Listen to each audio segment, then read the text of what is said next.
Did you ever hear about the time the cunning rat hitched a ride on the ox to win the Jade Emperor's race? Talk about an Uber before it was cool. Let's dive right into the heart of the Chinese zodiac, a divine cycle of 12 years, each represented by a unique animal. The legend behind these zodiac signs is as captivating as it is enlightening. The Jade Emperor, the ruler of all heavens, decided to host a race. The first 12 animals to cross the heavenly river would earn a spot in the zodiac calendar. The rat, quite the strategist, knew he couldn't win the race on his own. So he jumped onto the ox's back, who, being good-natured, didn't mind the company. As they neared the finish line, the rat leapt off, securing first place, and the ox graciously took the second. Following them, the tiger pounced to the shore, claiming the third position. Then, with a hop, skip, and a jump, the rabbit made it fourth. The dragon flew in next, landing the fifth spot. Behind the dragon, the horse galloped ashore, but was startled by the snake, who slithered to the sixth position, pushing the horse to seventh. The goat, monkey, and rooster worked together to cross the river, earning them the 8th, 9th, and 10th positions. The dog, who had been frolicking in the water, finally decided to finish the race at 11th. And lastly, the pig, who had stopped for a snack and a nap, strolled in to take the 12th position. However, the cat, who had been tricked by the rat into thinking the race was the next day, missed out and was forever excluded from the zodiac. So next time you're feeling lazy, remember even the rat made it to the top by thinking on its feet or well on the ox's back. Here be dragons, and they're not your typical fire-breathing terrorizers. Chinese dragons are all about the good vibes. Now, when we think of dragons, we often imagine huge, fearsome creatures, right? Well, in Chinese mythology, dragons are a whole different ballgame. They're majestic, benevolent, and often associated with power, prosperity, and good fortune. But where did this association come from? Let's delve into the annals of Chinese history and uncover the fascinating story behind this. In ancient China, dragons were revered as the symbol of imperial authority. Emperors were often referred to as dragon-faced, a term that symbolized their divine power and celestial authority. Dragons were the ultimate symbol of the emperor's might, and their images were used extensively in palace architecture, royal robes, and imperial seals. But the dragon's significance isn't just limited to power and authority. It's also a symbol of prosperity and good fortune. This belief stems from the dragon's association with water. In Chinese mythology, dragons are believed to rule over bodies of water and bring rain to nourish the earth. This explains why the dragon is often depicted amidst clouds and mists or swirling around pearls, which represent wealth, prosperity, and wisdom. In art and literature, dragons are portrayed in various forms. They are usually represented as serpentine creatures with 4 legs. Sometimes they are shown with deer horns, fish scales, and eagle claws, symbolizing their power over the natural world. In literature, dragons often play significant roles, embodying wisdom, strength, and transformation. So you see, Chinese dragons are not the terrifying monsters often depicted in Western culture. Instead, they're powerful symbols of prosperity, authority, and good fortune. They bring rain to quench the thirsty earth, bestow wisdom upon those who seek it, and symbolize the might of the emperor.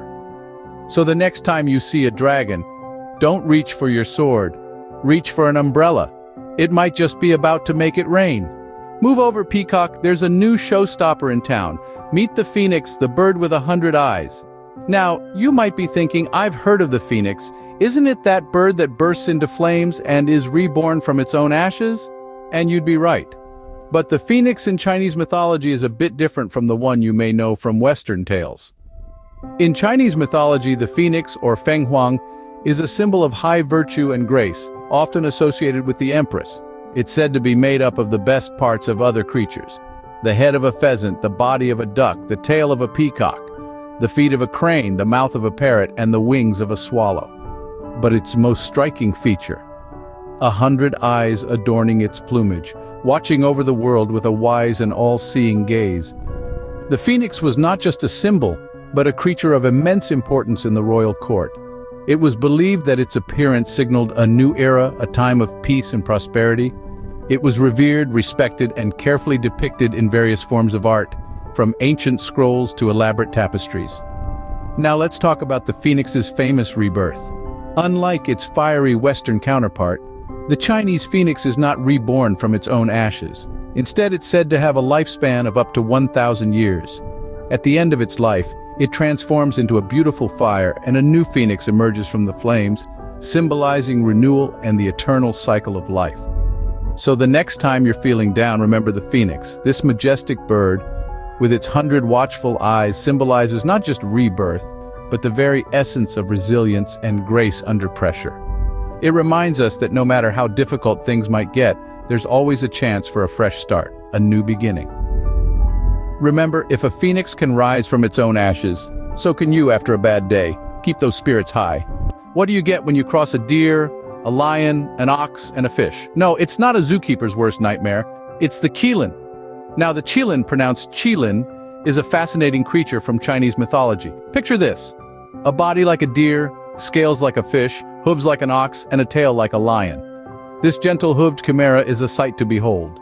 What makes the qilin truly intriguing, however, is not just its unique physical features, but its symbolic representation. This creature is seen as a symbol of good luck, serenity, and prosperity.